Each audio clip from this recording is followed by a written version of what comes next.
அனைவருக்கும் வணக்கம். நேற்று ஞாயிற்றுக்கிழமை 22/2/2026 அன்னைக்கு பார்த்தீங்கன்னா பஞ்சமி மதியம் வரைக்கும் இருந்தது. அதுக்கப்புறம் சஷ்டி ஆரம்பிச்சது. நேற்று நான் காலையில் பிரம்ம முகூர்த்தத்தில் எழுந்திரிச்சு குளிச்சுட்டு நல்லபடியாக வாராகி அம்மனுக்கு பூஜை பண்ணிட்டேன். இந்த பூஜை எல்லாமே முடிச்சுட்டு நம்ம குலதெய்வ வழிபாடெல்லாம் செஞ்சதுக்கப்புறம் நாங்கள் இப்போ கிளம்புறது பார்த்தீங்கன்னா குலதெய்வ கோயிலுக்கு தான் போகிறோம். குலதெய்வ கோயிலுக்கு கும்பாபிஷேகம் ஞாயிற்றுக்கிழமை நடந்துச்சு. ஸோ அந்த வீடியோ தான் இப்போ நீங்கள் பார்க்க போகிறீங்க. எங்களுடைய குலதெய்வம் பார்த்தீங்கன்னா கரியாளி. அங்கே பார்த்தீங்கன்னா மேட்டுப்பாளையம் துறையூர் மேட்டுப்பாளையம் தாண்டி கரியாளியில் தான் செங்காமுனியப்பன் செங்கமலா நாச்சியார் அம்மா அவங்களுக்கு பார்த்தீங்கன்னா இந்த குடமுழக்கு விழா நடைபெறுது. மாமனார் மாமியார் நாத்தனார் பொண்ணு யோகி நாங்கள் 2 பேர் எல்லாமே சேர்ந்து கோவிலுக்கு கிளம்பிட்டோம். ரொம்ப நல்லபடியாக சந்தோஷமாக குலதெய்வம் கோயிலுக்கு போனாலே எனக்கு ஒரு மனசில் ஒரு சந்தோஷம் இருக்கும். அதுவும் பார்த்தீங்கன்னா நமக்கு கும்பாபிஷேகம் அப்படிங்கும்போது இன்னுமே ரொம்ப சந்தோஷமாக இருந்துச்சு. போகிற வழியிலே பார்த்தீங்கன்னா ஒரு அம்மன் கோயில்லையும் பார்த்தீங்கன்னா மகாமாரியம்மன் கோயில்லையும் கும்பாபிஷேகம் நடந்துச்சு. அதை பார்த்துட்டு கோபுரத்தை கும்பிட்டு போனோம். குடமுழக்கு விழா அன்னைக்கு நம்ம கோபுர தரிசனம் பண்றது அப்படிங்கிறது 1000 முறை நம்ம கோவில்களுக்கு போன பலனை கொடுக்கும். இப்போ நீங்க ஒரு கும்பாபிஷேகம் நீங்க போயிட்டு அந்த குடமுழக்கு விழா பார்த்துட்டு நல்லபடியா நீங்க அந்த தீர்த்தத்தை தெளிச்சுட்டு வந்துட்டீங்க அப்படின்னா 1000 முறை பார்த்தீங்கன்னா நம்ம கோவிலுக்கு போனதுக்கு சமம் அப்படின்னு சொல்லப்படுது. ஏன்னா 30 முக்கோடி தேவர்களும் பார்த்தீங்கன்னா கும்பாபிஷேகம் நடக்கிற இடத்துக்கு அந்த சக்தியை பார்த்தீங்கன்னா அவங்களுடைய ஆற்றல் நிறைந்து இருக்கும் அப்படின்னு சொல்லப்படுது. அது மட்டும் இல்லாம இந்த கும்பாபிஷேகம் அப்படிங்கிறது 12 வருஷத்துக்கு ஒரு முறை செய்யப்படுது. அது சில கோவில்கள்ல ரொம்ப வருஷம் பண்ணாம விட்டுருப்பாங்க. சில சமயம் சிலரால புனர்ப்பிக்கப்பட்டு திரும்ப இந்த கும்பாபிஷேகம் அப்படிங்கிற நடக்கும். ஆனா பார்த்தீங்கன்னா 12 வருஷத்துக்கு ஒரு முறை நம்ம கண்டிப்பா குடமுழக்கு விழா நடக்கணும். அப்பதான் பாத்தீங்கன்னா அந்த சக்தி இறை சக்தி பாத்தீங்கன்னா நம்ம குறையாம அடுத்தது புதுசா ஒரு சக்தியை நம்ம இறைவனுக்கு புதுப்பிக்கிறதுக்காக தான் இந்த மாதிரி நம்ம குடமுழக்கு விழா அந்த கும்பாபிஷேகம் இதெல்லாம் பண்றோம். ஸோ நாங்க கோவிலுக்கு ரீச் ஆயிட்டோம். இந்த கோவில் பாத்தீங்கன்னா நான் சொன்ன மாதிரி எரக்குடி தாண்டி கரியாளி அங்கதான் மேட்டுப்பாளையம் கரியாளியில தான் இருக்கு. ஸோ இங்கே பார்த்தீங்கன்னா மூலஸ்தானத்தில் செங்கமா முனியப்பன் செங்கமலா நாச்சியார் அம்மா தனிக்கருப்பு இவங்க 3 பேர் தான் இருப்பாங்க. நான் கல்யாணம் ஆகி வந்ததுக்கப்புறம் எனக்கு கிடைச்ச முதல் சொந்தம், எனக்கு முதல்ல காட்டின சொந்தம் அப்படின்னா எங்கள் வீட்டுக்காரர் காட்டினது இந்த கோவில் தான். ஸோ ரொம்ப பார்த்தீங்கன்னா எனக்கு அப்பையிலேருந்தே மனசில் ஒரு எந்த ஒரு விஷயமா இருந்தாலும் இவங்கள தான் முழுசாக நாங்கள் நம்பி எல்லாமே பண்ணுறோம். அதுக்கு முக்கியமான காரணம் குலதெய்வ வழிபாடை பற்றி எனக்கு பெருசாக தெரியாது. என் வீட்டுக்கார் பார்த்தீங்கன்னா அடிக்கடி டெய்லியும் ஒரு தடவைக்கு 2 தடவை இந்த பேரை சொல்லிடுவாங்க, சாமி பேரை சொல்லிடுவாங்க. அப்படி சொல்லும்போது இந்த சாமிக்கு இவ்வளோ விருப்பம் இருக்கு சக்தி இருக்கு அப்படின்னு தெரிஞ்சுக்கும் போது தான் குலதெய்வ வழிபாடுனா என்ன அப்படின்னு தெரிஞ்சுக்கிட்டு அதுக்கப்புறம் தான் நான் குலதெய்வ பானை இந்த குலதெய்வ விளக்கெல்லாம் வீட்டில் ஏற்ற ஆரம்பித்தேன். ஏன்னா அடிக்கடி நம்மளால குலதெய்வம் கோயிலுக்கு போக முடியாத சூழ்நிலை இருக்கிறனால நம்ம வருஷத்துக்கு ஒரு தடவையோ 2 தடவையோ தான் போகிறோம். அப்போ வீட்டிலேயே அவங்களோட ஆசீர்வாதம் நம்ம கிடைக்கணும், அவங்கள நம்ம டெய்லியும் நினைக்கணும் அப்படிங்கிறதுக்காக தான் நான் குலதெய்வ விளக்கே ஏற்ற ஆரம்பித்தேன். அப்படி நம்ம ஏற்றும் போது எனக்கு நிறைய மாற்றங்களும் நடக்க ஆரம்பிச்சது. குலதெய்வத்தை வணங்கிட்டு நான் எல்லா பூஜையும் பண்ண ஆரம்பிக்கும் போது எனக்கு நிறைய நல்ல நல்ல மாற்றங்கள் நல்ல நல்ல விஷயங்கள் நிறைய மற்ற கடவுள்களுடைய ஆசீர்வாதங்களும் பாத்தீங்கன்னா கிடைச்சது. நிறைய பூஜைகள் வீட்டுல பண்ணேன். அதுல பாத்தீங்கன்னா வரலட்சுமி பூஜை எல்லாம் பாத்தீங்கன்னா எங்க வீட்டுல யாருக்குமே பண்ணது கிடையாது. நான் எடுத்து பண்றேன் அப்படிங்கும் போது எனக்கு ஒரு சந்தோஷமா இருந்துச்சு. குலதெய்வத்தோட ஆசீர்வாதம் இல்லாம எந்த ஒரு பூஜையும் நம்மளால பண்ணவே முடியாது. அதே மாதிரி பிரதோஷ வழிபாடு, வாராகி அம்மன் வழிபாடு, வளர்பிறை சஷ்டி, தேய்பிறை சஷ்டி, முருக வழிபாடு, இந்த மாதிரி நிறைய வழிபாடுகள் எனக்கு பாத்தீங்கன்னா குலதெய்வ விளக்கு ஏத்த நிறைய பூஜைகள் எனக்கு பரிச்சயமாச்சு. அதுக்கு முக்கியமான காரணம் நாகமணி தேவி அம்மன் கோவில் தான். இதை சொல்லக்கூட கொஞ்சம் யோசனையா தான் இருக்கு. ஏன்னா நேத்து பாத்தீங்கன்னா முந்தா நாள் ஒரு கமெண்ட்ல ஒரு சகோதரி சொல்லியிருந்தாங்க, நீங்க நாகமணி கோயில்ல ரொம்ப நீங்க ப்ரொஜெக்ட் பண்றீங்க, அது நீங்க ரொம்ப விளம்பரப்படுத்துற மாதிரி காட்டுறீங்க அப்படின்னு சொன்னாங்க. நான் எந்த கடவுளை வணங்குறனோ அதை தான் நான் காட்ட முடியும். எல்லாருக்கும் பிடிக்கணுங்கிறதுக்காக நான் டெய்லியும் முருகனே கும்புறேன்னு சொல்லிட்டு இருக்க முடியாது. நான் முருக வழிபாடு கிருத்திகை அன்னைக்கு செய்வேன், சஷ்டி அன்னைக்கு செய்வேன், அதே மாதிரி செவ்வாய்க்கிழமை முருக வழிபாடு செய்வேன். எப்பவுமே டெய்லியுமே எந்த பூஜை பண்ணாலுமே குலதெய்வ விளக்கு ஒண்ணு அப்படிங்கிறது ஏத்துவேன். இப்ப என்னுடைய குலதெய்வத்தை நான் காமிக்கிறேன், இந்த குலதெய்வத்தை நீங்களும் வணங்குங்கன்னு நான் சொன்னா அது பைத்தியகாரத்தனம். ஏன்னா உங்களுக்குன்னு ஒரு குலதெய்வம் இருக்கும், உங்களுக்குன்னு ஒரு தெய்வம் இஷ்ட தெய்வம் இருக்கும், அதுதான் நீங்க வணங்க போறீங்க. நாகமணி தேவியை வணங்குங்கன்னு நான் சொன்னது கிடையாது. நாகமணி தேவி வணங்குனதுனால நான் நல்லா இருக்கேன்னு மட்டும்தான் சொல்லியிருப்பேன். அது மட்டும் இல்லாமல் நான் எந்த கடவுள் எந்த பூஜையை பண்ணாலுமே அதில் வந்து கனெக்ட் ஆகிறவங்க நாகமணி தேவி அம்மன் தான். ஸோ அதனால வந்து அங்கே போய் தான் எனக்கு கடவுள் நம்பிக்கையே வந்துச்சு. அப்படி இருக்கும்போது அவங்களுக்கான நன்றியை வந்து நான் ஒவ்வொரு வீடியோலும் சொல்லும்போது உங்களுக்கு வேணா அப்படி தெரியலாம். ஆனால் எனக்கு வந்து பார்த்தீங்கன்னா நான் கும்பிடுற தெய்வத்தை பற்றி சொல்லும்போது எனக்கு அது சந்தோஷமாக தான் இருக்கு. உங்களுக்கு எந்த தெய்வம் பிடிக்குமோ அந்த தெய்வத்தை நீங்கள் வணங்கிக்கலாம். அதே மாதிரி நாகமணி தேவி கோவிலுக்கு வந்து தான் நீங்கள் வந்து நாகரை வந்து வணங்கணும், நாகமணி புற்று கோவிலை வந்து வணங்கணும் நான் சொன்னது கிடையாது. உங்கள் வீட்டு பக்கத்தில் இருக்கிற எந்த புற்று கோவிலாக இருந்தாலுமே நீங்கள் வந்து அங்கே போய் நீங்கள் வணங்குங்க அப்படின்னு தான் நான் வந்து சொல்லியிருப்பேன்.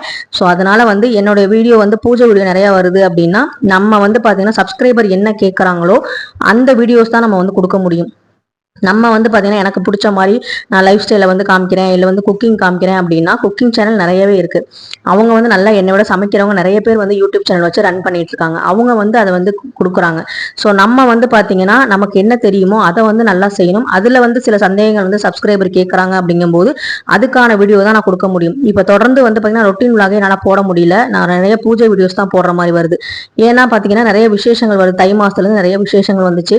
நான் பண்ணுற பூஜைகளை தான் வந்து காமிக்கிற மாதிரி இருக்கும். அதுல வந்து ஒரு சகோதரிகள் சந்தேகம் கேட்பாங்க. அதுக்கான விளக்கத்தை நான் அடுத்த வீடியோல கொடுக்க முடியும். அப்படி இருந்தாதான் என்னோட வீடியோஸ் வந்து பாத்தீங்கன்னா நல்லா வந்து மக்களுக்கு வந்து பிடிக்கிற மாதிரி இருக்கும். நான் எப்பவுமே மக்களுக்கு வந்து சப்ஸ்கிரைபர் வந்து கேட்கிற கேள்விகளுக்கான பதில தான் வீடியோல கொடுக்கணும்னு நினைக்கிறேனே தவிர நம்மளே ஒரு இஷ்டத்துக்கு ஒரு வீடியோ போட்டோம் அப்படின்னா அது வந்து மக்கள் வந்து விரும்ப மாட்டாங்க.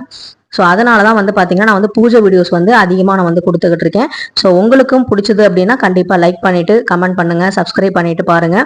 இந்த வந்து பார்த்தீங்கன்னா பூரணாதி வந்து பார்த்தீங்கன்னா பண்ணுறதுக்கான நேரத்துக்கு யாகத்தில் வந்து யாக ஜாமான்லாம் போடுறதுக்குலாம் வந்து பார்த்தீங்கன்னா நிறைய வந்து தட்டுகள்லாம் கொடுத்துட்டு இருந்தாங்க. நான் வந்து ரொம்ப கும்பலாக இருக்கும், பக்கத்திலே போய் நிற்க முடியாது அப்படின்னு நினச்சிட்டு இருந்தேன். ஏன்னா திருவிழா டைம்லாம் ரொம்ப அப்படிதான் இருக்கும். ஆனால் அங்கே போனதுக்கப்புறம் கொஞ்சம் சீக்கிரமாகவே போயிட்டோம். அந்த சுற்றி வரும்போது தட்டெல்லாம் வந்து எடுத்து கொடுத்தாங்க. அதுவே வந்து எனக்கு ரொம்ப சந்தோஷமாக இருந்துச்சு.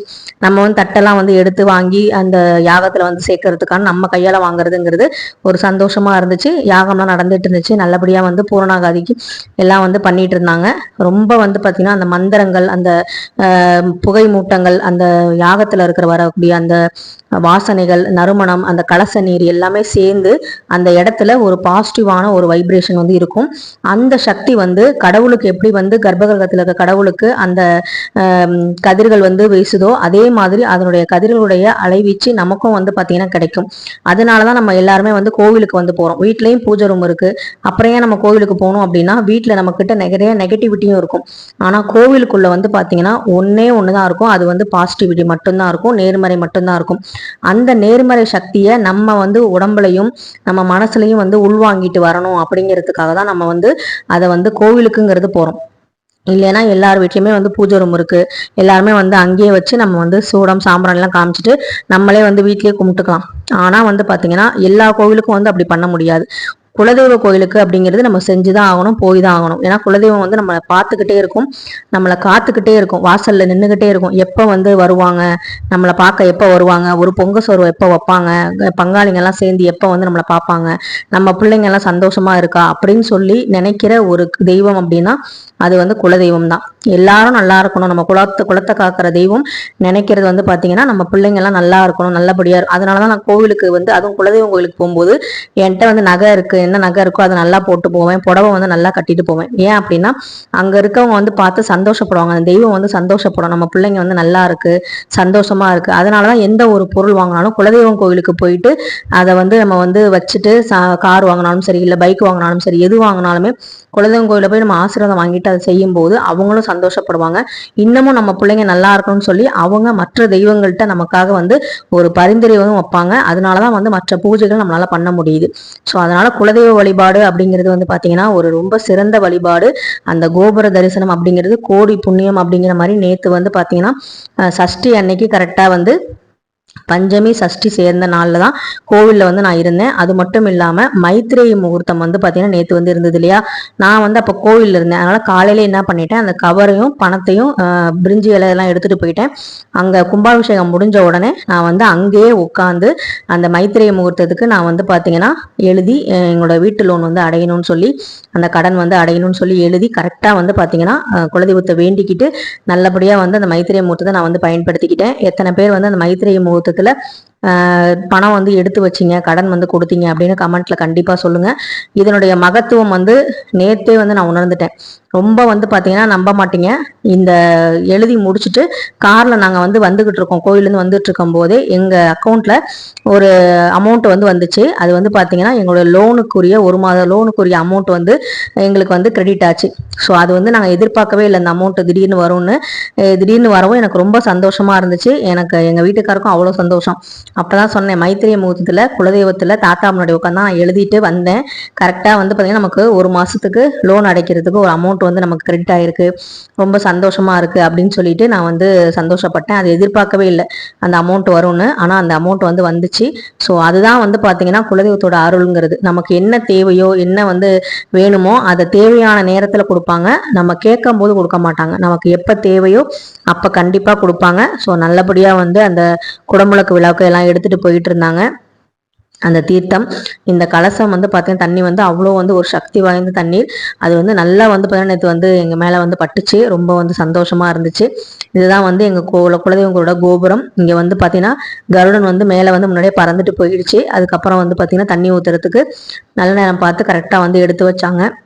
அப்புறம் வந்து எல்லாருமே வந்து நல்லபடியாக வேண்டிக்கிட்டோம். எனக்கும் நிறைய வேண்டுதல் இருந்துச்சு. நீங்களும் வந்து இந்த கோபுர தரிசனத்தை பார்த்துக்கோங்க. உங்கள் குலதெய்வமும் ஒருவேளை முனீஸ்வரனாக இருக்கலாம், இல்லை வந்து தனி கருப்பு மாதிரி இருக்கலாம்.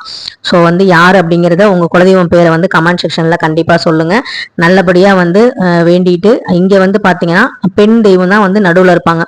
செங்கமா முனியப்பனுக்கும் தனி கருப்புக்கும் நடுவில் செங்கமலா நாச்சியார் வந்து இருப்பாங்க. ரொம்ப வந்து ஒரு சக்தி வாய்ந்த ஒரு தெய்வம். அவங்க முனீஸ்வரனோட தாத்தாவோட கையை வந்து தொட்டுட்டு வந்தாலே எனக்கு வந்து அவர் கூடவே வர மாதிரி இருக்கும். நிறைய வந்து நல்ல வந்து மாற்றங்கள் நடக்கும், ஒரு தைரியம் வந்து கிடைக்கும், ஒரு தன்னம்பிக்கை வந்து கிடைக்கும். நமக்கு எது நடந்தாலும் இவங்க பார்த்துக்குவாங்க, இவங்க இருக்காங்க அப்படிங்கிற ஒரு எனக்கு ஒரு சந்தோஷம் வந்து கொடுக்கறது இந்த குலதெய்வம் கோயில். ஸோ அந்த மாதிரி உங்களுக்கும் குலதெய்வம் கோயில் வந்து பிடிக்கும், குலதெய்வத்தை வந்து பிடிக்கும் அப்படின்னா கண்டிப்பாக மறக்காம கமெண்ட்ல வந்து உங்களுடைய குலதெய்வம் பேரை வந்து சொல்லுங்க. இந்த வீடியோவில் உங்களுக்கு 1000 கோவில் சென்று வந்த ஒரு புண்ணியத்தை காட்டினதுல எனக்கு ரொம்ப ரொம்ப சந்தோஷமா இருந்துச்சு. ஸோ உங்களுக்கும் அந்த சந்தோஷம் வந்து இருக்கு அப்படின்னா கண்டிப்பா லைக் கொடுங்க, சப்ஸ்கிரைப் பண்ணுங்க. இந்த வீடியோ பிடிச்சிருந்துச்சுன்னா ஹைப் பண்ணுங்க. இன்னைக்கு கிருத்திகையும் இருக்கு, சஷ்டியும் 10 மணி வரைக்கும் இருக்கு. முருகனுக்கு வந்து நான் சாயங்காலம் தான் விளக்கேற்றுவேன். அதனோட வீடியோ நான் ஷார்ட்ஸ்ல கொடுக்குறேன். நன்றி, வணக்கம்.